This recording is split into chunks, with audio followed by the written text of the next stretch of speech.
Hello everyone, welcome back to your own channel English with Mamta Kesari. तो friends, कैसे हैं आप सभी? आई होप आप सभी ठीक होंगे और आप सबकी प्रिपरेशन बेहतर ढंग से चल रही होगी। तो जैसा कि आप सभी जानते ही हैं कि एलटी ग्रेड की जो वैकेंसी है वो आ चुकी है और जितने भी बीएड डिग्री धारक अभ्यर्थी हैं जो कि काफ़ी समय से शिक्षक भर्ती का वेट कर रहे थे, उनके लिए निश्चित रूप से बहुत ही खुशी की बात है। 7,500 के आसपास सीटें आपको देखने को मिल रही हैं, जो कि अपने आप में एक अच्छी खासी संख्या है और काफ़ी समय बाद ये जो है वैकेंसी एलटी ग्रेड की आ रही हैं। तो आप इसे अपने लिए एक बहुत ही बड़ा मौका समझिए और इस मौके को चूकने नहीं देना है। अभी फ़िलहाल एग्ज़ाम डेट तो नहीं आया हुआ है, लेकिन जल्द ही आपको एग्ज़ाम डेट भी देखने को मिल जाएगा। और ये जो वैकेंसी है वो, जैसा कि पिछले टीजीटी का जो एग्ज़ाम लटकाया जा रहा है काफ़ी समय से, 2-3 सालों से, तो ऐसा नहीं होगा एलटी ग्रेड में। इसका एग्ज़ाम भी जल्दी करा लिया जाएगा और रिज़ल्ट भी जो है 2026-27 में ही आपको देखने को मिलेगा। ठीक है? तो अगर बहुत समय से आप वेट कर रहे हैं और चाह रहे हैं कि ज़िंदगी सुधर जाए, एक अच्छी खासी पोस्ट हमें मिल जाए, तो आप अभी से लग जाइए बिल्कुल। ये नहीं कि जब एग्ज़ाम डेट आ जाएगा तब हम तैयारी में लगेंगे। जो भी आपका सब्जेक्ट है, और साथ ही साथ आपको पता ही होगा कि जीके जीएस भी इसमें आते हैं। तो ये सोच के बिल्कुल भी घबराना नहीं है, किसी के बहकावे में नहीं आना है कि जीके जीएस की वजह से एलटी ग्रेड की जो वैकेंसी है वो टीजीटी की तुलना में काफ़ी टफ हो जाता है। ऐसा बहुत सारे लोग कहते हैं, लेकिन ये नहीं आपको करना। आप एक लूसेंट का बुक लीजिए और सारी चीज़ें लगभग लगभग आपको 80% 85% चीज़ें जो है जीके जीएस की आप लूसेंट से मिल जाएंगी। ठीक है? तो जीके जीएस के लिए आप लूसेंट पढ़ते हैं, बाकी जो आपके सब्जेक्ट के ऑथेंटिक बुक्स हैं उनको अभी से पढ़ना शुरू कर दीजिए। ठीक है? सबसे पहले ओटीआर फिल कर लीजिए। ठीक है? और अपने जो भी आपका सब्जेक्ट है वो फिल कर लीजिए और उसके बाद से ही अपना ऑथेंटिक बुक को सर्च करके तैयारी शुरू कर दीजिए। तो आज की वीडियो में कुछ सब्जेक्ट्स के एलिजिबिलिटी क्राइटेरिया के बारे में जानेंगे, क्योंकि कुछ सब्जेक्ट ऐसे हैं जिनकी एलिजिबिलिटी को लेकर काफ़ी लोग कन्फ्यूज़ रहते हैं। ठीक है? और कन्फ्यूज़न में गलती कर बैठते हैं।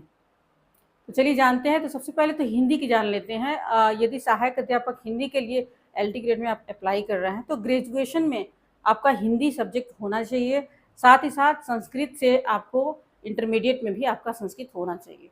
बहुत सारे लोग हैं जो इंटरमीडिएट कर लिए हैं, संस्कृत नहीं होता है उनका, और वो हिंदी से एज ए टीजीटी अध्यापक के रूप में वो अगर ज्वाइनिंग लेना चाहते हैं तो बाद में एक सब्जेक्ट से भी किया जा सकता है, संस्कृत सब्जेक्ट को लेकर के इंटरमीडिएट में। और साथ ही साथ आपको बीएड की डिग्री भी चाहिए। ठीक है? बात कर लेते हैं सहायक अध्यापक अंग्रेजी के लिए।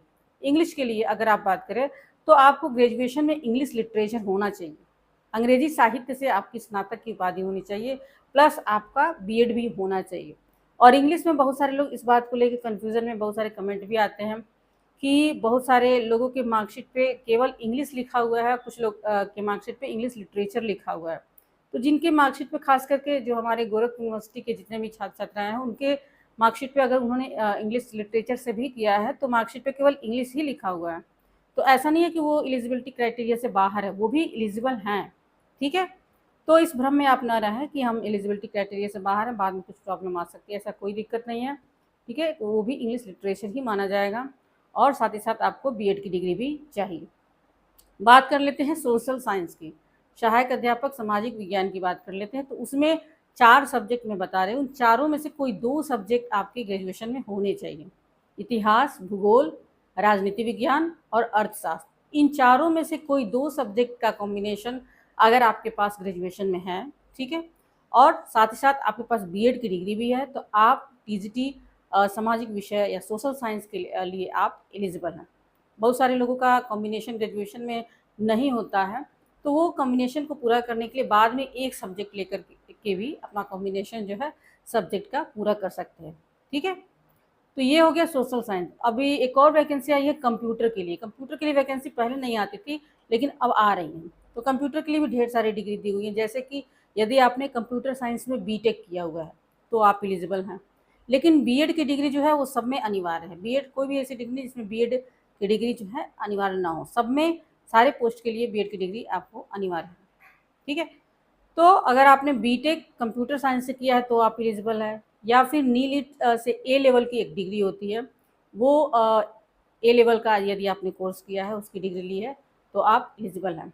ठीक है? और भी 2-3 डिग्रियां दी हुई हैं, तो वो देख सकते हैं आप। साथ ही साथ इसमें भी आपको बीएड की डिग्री चाहिए।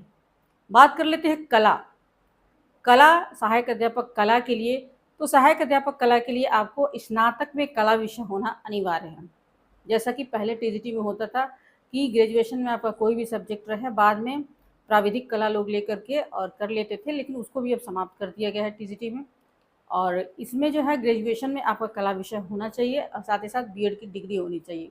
यदि ग्रेजुएशन में नहीं है तो एक कोर्स होता है कला का, ललित कला करके, बीएफए, ठीक है, वो डिग्री अगर आपके पास है, साथ ही साथ बीएड की डिग्री है, तो आप सहायक अध्यापक कला के लिए जो है एलिजिबल है।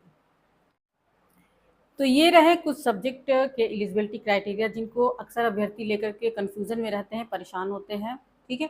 तो ये उनका जो है एलिजिबिलिटी क्राइटेरिया है। अगर इसे आप फुलफ़िल करते हैं तो बिल्कुल आप अप्लाई कर सकते हैं और टाइम से आप फॉर्म को अप्लाई कर दें और बिल्कुल लग जाइए तैयारी में और इसे बहुत ही सुनहरा मौका मानना है। इसके बाद पता नहीं कितने साल बाद वैकेंसी आएगी, कितना टाइम लगेगा, टाइम जाएगा, एनर्जी जाएगा, ठीक है। तो जो मौका हमें सामने दिखाई देता है उसमें बिल्कुल भी निगेटिविटी आपको नहीं पालना है। जिसको नहीं करना होता है, जो पहले ही निगेटिव चीज़ें सोच लेता है कि ये चीज़ टफ है, ये हमारे लेवल से बाहर है, तो आपको बाहर ही नज़र आएगा, ठीक है। तो ये सब चीज़ें नहीं सोचना है। आप जिस भी क्षेत्र में जो भी वैकेंसी आती है, जिसमें भी आप मेहनत करते हैं, उसमें पूरी चांसेस बनते हैं आपको सिलेक्शन लेने की। यदि मेरी बात करें तो प्राइमरी की जो वैकेंसी आई थी 69,000 की, उसमें मेरा सिलेक्शन नहीं हो पाया था, कुछ नंबरों से मैं रह गई थी। उसमें लगभग 69,000 सीट थे, उसमें नहीं हो पाया मेरा। फिर टीजीटी की वैकेंसी आई जिसमें टोटल 15,000 के आसपास सीटें थी, सारे सब्जेक्ट को मिला करके टीजीटी पीजीटी। तो ये होता था कि जब 69,000 सीट में नहीं हुआ तो 15,000 सीट में कैसे हो पाएगा। बहुत सारे लोग इसी बात को कह के डीमोटिवेट कराते थे। यदि मैं उनकी बात सुन लेती कि जब 69,000 सीट में मेरा सिलेक्शन नहीं हुआ तो इतना कम सीट में कैसे होगा, ये सोच करके अगर मैं वहीं रुक जाती तो आज शायद मैं सेलेक्ट होकर के यहाँ तक नहीं पहुँच पाती। तो ये सब बिल्कुल आपको नहीं सोचना है। बहुत ही सुनहरा, कभी-कभी ऐसा होता है कि छोटे पोस्ट में आपका नहीं हो पाता है और बड़े लेवल के पोस्ट में आप तैयारी करते हैं तो हो जाता है। तो ऐसा बिल्कुल ना मान के चले कि हम सी ग्रेड की वैकेंसी भर रहे हैं या उससे छोटी पोस्ट के लिए भर रहे हैं, हमारा सिलेक्शन नहीं हो पा रहा है, तो हम एलटी ग्रेड हमारे लिए बहुत टफ है, हमसे नहीं हो पाएगा, हम तो कर ही नहीं पाएंगे, ठीक है। ऐसा कुछ भी नहीं है। सब एग्ज़ाम का लेवल अलग अलग है और ऐसा नहीं है कि हमारा छोटे लेवल का नहीं हो रहा है तो थोड़ा अगर बड़े ग्रेड में जाते तो नहीं होगा। जिसमें भी आप मेहनत कर दे, कुछ लक भी होता है, ठीक है। तो बिल्कुल आपको ये सोच के एग्ज़ाम कभी नहीं देना है। आप अभी से किताबें इकट्ठा कीजिए, अपना जो आपका सब्जेक्ट है, ठीक है, फॉर्म अप्लाई करने के बाद किताबें इकट्ठा कीजिए, ऑथेंटिक बुक्स को सर्च कीजिए, ये सब आपका काम है।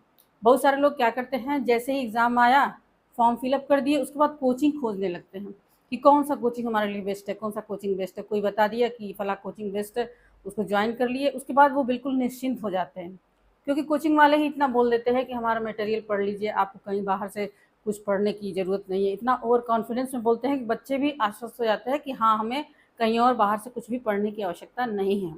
कोचिंग लेना है तो बेशक आप एक मार्गदर्शन करने के लिए बिल्कुल लीजिए, लेकिन पूरी तरह से आप कोचिंग पर डिपेंड ना रहिए। अगर आपको वास्तव में सिलेक्शन लेना है, वास्तव में एक सीट आपको चाहिए, तो ऑथेंटिक्स बुक जो भी है, अभी टाइम बचा हुआ है, एक अच्छा सा टाइम टेबल बनाइए और बिल्कुल मन लगा करके ये इस चीज़ पे ध्यान ना दीजिए कि एग्ज़ाम डेट कब आएगा, कब नहीं आएगा, बिल्कुल इस बार आएगा। और आप ये मान के चलिए 2027 से पहले बहुत सारी वैकेंसियाँ यूपी में आपको देखने को मिलेंगी और ज्वाइनिंग भी कराई जाएगी। तो यदि चुनाव से, विधानसभा जो चुनाव होने वाला है उससे पहले आप सिलेक्शन लेना चाहते हैं तो बिल्कुल लगे रहिए। और ख़ास करके जीके जीएस हर एक एग्ज़ाम में आपके लिए इम्पोर्टेंट हो गया है आज के समय में। तो लूसेंट की बुक ले लीजिए, बिल्कुल रट जाइए जितने भी उनके। और जब भी पढ़िए, फर्स्ट टाइम जब हम लूसेंट की बुक पढ़ते हैं तो हमें बोरियत महसूस होता है, लगता है कि इतना मोटा बुक है, कैसे हम इसको कंप्लीट कर पाएंगे।